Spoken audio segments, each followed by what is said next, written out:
Fala galera, mais uma vez eu, Alexandre Magalhães, na resenha com Magalhães para falar dos times do futebol brasileiro e dos campeonatos que estão em curso. Última partida da temporada 2025 do futebol brasileiro será neste domingo, dia 21 de dezembro, dia do aniversário da minha mãe, Dona Isa Magalhães.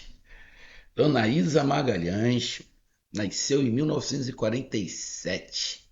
21 de dezembro de 1947. Minha mãe vai fazer aniversário. E é o dia, já dou os parabéns antecipados à minha mãe, né? E aí no Natal estaremos juntos. Eu vou estar lá perto de onde a minha mãe está, né? Está lá na casa do meu irmão. Dia, dia 21, data importante, muito importante. Também para vascaínos e corintianos. Partida decisiva da final da Copa do Brasil. Primeira partida terminou em empate em São Paulo, 0-0. E agora não tem jeito. É bola búlica.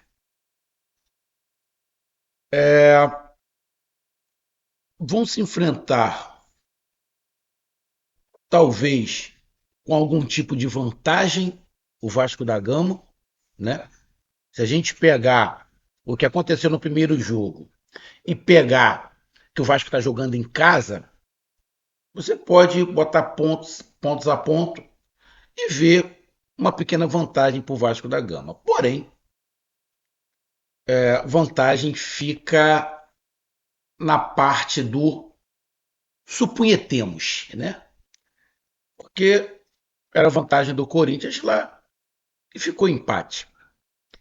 Então, Vasco e Corinthians decidem a Copa do Brasil. E essa pode ser a última edição da Copa do Brasil. Essa pode ser a última edição de Copa do Brasil com 2 jogos. Tá? Essa pode ser, deixa eu dar uma olhada aqui, a última edição da Copa do Brasil com 2 jogos. Porque o presidente da CBF já quer colocar com um jogo, para ficar igual a Sul-Americana, a Libertadores, né? Já, os outros campeonatos, tudo com um jogo, né? Eu também acho que tem que ser com um jogo só, que diminui um pouco mais o calendário, né? Alivia um pouco mais o calendário, né? Tá todo mundo fazendo assim, então não vai ser novidade, campo neutro, dá para ir as duas torcidas e parece que já escolheram até o local. Vai ser o estádio de Brasília, né? Onde teve a Copa do Mundo. Parece que ainda estão negociando, não tem nada certo, mas se acontecer, eu sou a favor de jogo único. Então, vamos lá falar sobre esse Corinthians e Vasco, partida decisiva da Copa do Brasil, que vai dar vaga, né,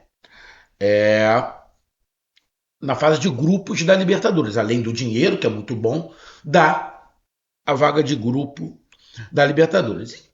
E o perdedor, como Corinthians e Vasco se classificaram para a Sul-Americana, irão para a Sul-Americana. E o Vasco, só para lembrar, e aí não é esculacho, não é nada, o Vasco ficou com a última vaga da Sul-Americana. Ficou com a última vaga da Sul-Americana. Então, os dois, mesmo não indo para a Libertadores, os dois, um dos dois irá para a Sul-Americana. Então, eu peço a você, meu amigo torcedor. Ah, e a Copa do Brasil, se eu não estiver enganado, ano que vem, o campeão vai para a Libertadores direto e o vice vai para a Libertadores também. Só que eu acho que na pré-Libertadores, se eu não estiver enganado. É uma outra mudança que eu acho justo. Que eu também acho justo. O campeão da Copa do Brasil ir para a fase de grupos da Libertadores direto, igual já é, e o vice ir para a pré-Libertadores. Acho justo. Acho justo. O que eu não acho justo é o Campeonato Brasileiro ter 300 times na Libertadores. Isso eu não acho justo. Acho que já ajeitar isso com a Copa do Brasil já melhora, mas ainda dá para melhorar mais. Não dá para você ter, de repente, 9 times de 29 na Libertadores, porra, pelo Campeonato Brasileiro. Essa é a minha opinião. Isso eu sou contra. Beleza? Então vamos lá, cara. Eu peço a você, meu amigo torcedor brasileiro que acompanha o canal Resenha com Magalhães, eu peço que você curta, compartilhe, inscreva-se no canal, dê o seu like, ative a notificação, coloque os comentários. Se você quiser ajudar o canal a crescer, você pode dar através do Pix, que é o número do nosso WhatsApp, você pode dar através do Superchat, quando estiver fazendo lives, e você pode dar através do clube de membro do canal Resenha com Magalhães aqui embaixo de azul. E agora você pode ajudar através do Valil, que é esse coração cifrão que está do lado de compartilhar. Mais uma coisa, não deixe de se inscrever no canal, porque mais da metade da galera que acompanha o canal não é inscrito. Se não é essa moral pro canal, inscreva-se no canal. Então vamos lá. Ah, e não deixe de hypar os vídeos que você está assistindo. Hypar é uma maneira de você pontuar os vídeos que você está assistindo. Eu sei que eu não estou fazendo mais muito vídeo longo, tá? Quase sempre quando eu faço aqueles vídeos curtinhos de 3 minutos é porque eu não estou em casa. Quando eu estiver em casa, eu estou aqui. É isso aqui. Minha cadeira, minha sala, tá? Quando eu faço os vídeos curtos é porque eu não estou em casa. E aí, para mim não deixar de fazer, aqueles vídeos curtos são melhores. Você edita rapidinho, eu corro para tentar passar alguma informação. Então vamos lá, cara. Primeiramente, o que Corinthians e Vasco tem que fazer para sair campeão? O Corinthians mudar a postura. Se o Corinthians não mudar a postura, o Vasco é campeão. Porque no primeiro jogo, Corinthians e Vasco, eu até fiz um vídeo de 3 minutos e eu disse o seguinte: o jogo teve alguns momentos, Vasco e Corinthians. Sim, não vou mudar o que eu falei, Vasco e Corinthians. Mas o Vasco foi mais dominante. Apesar do Corinthians ter alguns momentos, alguns chutes, chutou em direção ao gol, teve algumas situações ali, lembrando que o Corinthians teve um gol anulado, igual o Vasco teve um gol anulado, mas o Vasco foi melhor do que o Corinthians. Tá? Teve alternâncias em alguns momentos? Teve, mas alternância muito mais do Vasco sendo superior, mais controlador do jogo do que o Corinthians. E aí ficou, na minha opinião, ficou bem nítido que a proposta do Vasco era muito mais elaborada do que a do Corinthians. O Vasco era um time muito mais tático do que o Corinthians. O Corinthians estava dependendo muito de alguma coisa individual. Do Memphis, do Garro, do Yuri Alberto. Estava dependendo muito do individual. Não é que o Vasco não dependa do individual, tipo do Coutinho e do Ryan, mas o Vasco era mais tático. Mais tático. E dentro dessa composição tática, Coutinho e Ryan acaba se destacando ali, porque eles têm mais qualidade. O Ryan, muita força, garoto, muita força. Eu Coutinho, qualidade. Mas não depende só disso. O Corinthians, a impressão que dava é que estava dependendo só disso. Não tinha, o Corinthians não estava encontrando uma maneira tática de sair do que o Diniz fez.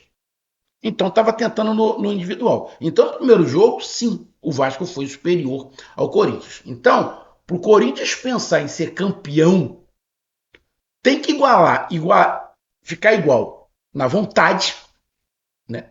Na vontade com o Vasco. Mas tem que melhorar a sua parte tática. Não dá para ficar dependendo apenas do individual. Esse é o primeiro ponto. Se acontecer o que aconteceu em São Paulo, aconteceu no Rio, o Vasco é campeão no tempo normal. Tá? O Vasco é campeão no tempo normal. O jogo é no Maracanã, não é em São Januário, no Maracanã. A torcida do Vasco já comprou os ingressos, a torcida do Corinthians deve vir também, acredito eu, né? Em grande quantidade também. Não sei se o estádio está meio a meio, eu acho que não. Eu acho que não deve ser meio a meio. Eu vou até dar uma olhada aqui para ver se tem alguma coisa. Deixa eu até ver aqui. Deixa eu pegar aqui. Ingressos. Ingressos. vendidos para Vasco e Corinthians. Deixa eu pegar aqui se tem algum. Aqui, ó, um dia atrás. Ó, torcida do Vasco esgota ingressos para o jogo de volta. Deixa eu ver a do Corinthians. Torcida do Corinthians esgota, ó. Tanto a torcida do Vasco quanto a torcida do Corinthians esgotaram os ingressos para a final. Ó, a torcida do visitante terá uma carga de 4.000 lugares. Ou seja, não é meia-meia. Não é meia-meia. Tá? Corinthians tem ali 4.000 lugares. Talvez, né, se bata até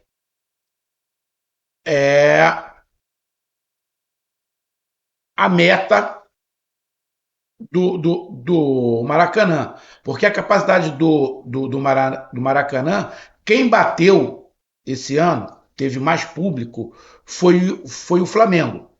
Tá? Na última semana, mais de 20 mil que se filiaram ao programa. Deixa eu pegar aqui. É, não tem aqui. Mas pode acontecer sim, de o último jogo do ano, o Maracanã bateu o seu recorde de público. O recorde de público é de um jogo do Flamengo, agora não sei qual, mas esse Vasco e Corinthians pode bater, tem tudo para bater o recorde de público. O último jogo do ano no Maracanã pode ser a quebra de recorde de público em 2025. Bom, só depende, né, da torcida do Vasco, já que a do Corinthians comprou toda, e aqui está falando que a do Vasco também comprou todos os ingressos. Lógico que não vai ter a capacidade máxima, porque por questão de segurança tem espaços que vão ficar vazios por causa da torcida do Corinthians para dar aquele espaço, né, para evitar um pouco de briga. E lembrando que torcida de Vasco e Corinthians já teve um quebra-pau enorme anos atrás. Na final do Mundial, estão lembrados, quer dizer, os novinhos não vão lembrar. Na final do Mundial em 2000, onde o Corinthians sagrou-se campeão, naquela Copa do Mundo meio esquisita que a FIFA criou, né? Que foram convidados o Corinthians e o Vasco, que tinham dois timaços, por sinal, onde o Edmundo perdeu pênalti. E aí eu não vou contestar. A FIFA fez o campeonato, falou que era Copa do Mundo, era Copa do Mundo e acabou. O Corinthians ganhou, é campeão. Tá? Não tô, mas foi, para quem lembra, naquele jogo final, depois que o Corinthians sagrou-se campeão, a porrada estancou. A torcida do Vasco quis encurralar do Corinthians, foi um sobe e desce no Maracanã do cacete, uma correria, todo mundo querendo pegar a torcida do Vasco, querendo pegar a torcida do Corinthians. Foi um inferno. Foi um inferno aquele dia. Então, já tendo essa situação, e levando em consideração que não é impossível o Corinthians ser campeão em cima do Vasco de novo, dentro do Maracanã, tem que se ter aquela preocupação de ter um espaço onde vai ir fazer os corredores ali com os policiais, com os seguranças e algumas cadeiras em branco para ter uma margem, né? Então, talvez por isso se iguale a do Flamengo, mas eu acredito que o público deva ser o maior do ano no Maracanã, tá? Eu acredito. Bom, então esse é o primeiro ponto. O Corinthians tem que mudar a postura. Se o Corinthians não mudar a postura, o Vasco ganha no tempo normal. Os dois times, para mim, são muito parelhos. São muito parelhos. No primeiro jogo, como eu falei, obviamente, o Diniz levou vantagem. Acho que, taticamente, o Vasco está mais encaixado que o Corinthians, mas você não pode menosprezar o Corinthians nunca. Você não pode menosprezar o Corinthians nunca. E você não pode desprezar um treinador que já foi 3 vezes campeão da Copa do Brasil. Né? Então você não pode menosprezar. O Diniz também é um grande técnico, já foi campeão, novo, né? Já foi campeão, mas não dá para desmerecer o Dorival Júnior. O Dorival Júnior viu o que não conseguiu e com certeza ele vai tentar mudar. E o Diniz tem que tentar manter o que o Vasco fez. Os dois times têm jogadores pensantes no meio de campo, né? O Vasco tem uma força de contra-ataque maior do que a do Corinthians por causa do Arranhã, aonde o centroavante do Vasco vive um momento muito melhor do que o centroavante do Corinthians. O sistema defensivo do Vasco está conseguindo se encaixar melhor do que o do Corinthians. Do Corinthians está batendo um pouco de cabeça. Porque os volantes do Vasco, alguns, na minha opinião, não tem essa qualidade toda. E aí vai para o tático, e aí o tático eles se encaixam. Cara, um jogo muito equilibrado de novo. Um jogo muito equilibrado de novo. Aonde final não se joga, final se conquista, se vence, se é campeão. Cara, um grande jogo. Mas eu vou ser bem sincero. E aí eu não estou sendo bairrista, até porque eu não torço nem para Corinthians e nem para Vasco. Tá? Não torço nem para um e nem para outro. Bom, as torcidas aqui no Rio, obviamente, que a torcida do Botafogo vai estar torcendo para o Corinthians, a torcida do Fluminense vai estar torcendo para o Corinthians, até porque Botafogo e o Fluminense foram eliminados pelo Vasco. A torcida do Flamengo tem uma, uma rivalidade muito maior com a do Vasco. A rivalidade do Flamengo não é com o Fluminense e com o Botafogo, é com o Vasco. Sempre foi e sempre vai ser com o Vasco. E aí você vê parte da torcida do Flamengo querendo o Corinthians campeão, mas tem parte da torcida do Flamengo querendo o Vasco campeão. Por quê? Ô Magalhães, a torcida do Flamengo querendo o Vasco campeão? Sim. Porque se o Vasco for campeão, ano que vem tem a decisão da Supercopa do Brasil, Flamengo e Vasco. Então a torcida do Flamengo quer essa decisão ano que vem, desse título, de Supercopa do Brasil, contra o Vasco, não contra o Corinthians. Deu pra entender? Então tem uma parte da torcida do Flamengo que quer o Corinthians campeão e outra quer o Vasco campeão. Bom, mas a minha sensação é, para mim, o horizonte, o ar, o clima, para mim, o clima tá me caminhando que o meu palpite vai ser Vasco campeão. Não sei se no tempo normal nos pênaltis, mas para mim tem cara de Vasco campeão 2025 da Copa do Brasil. Então tá aí a minha análise. Um grande abraço, até mais, valeu, tamo junto, fui!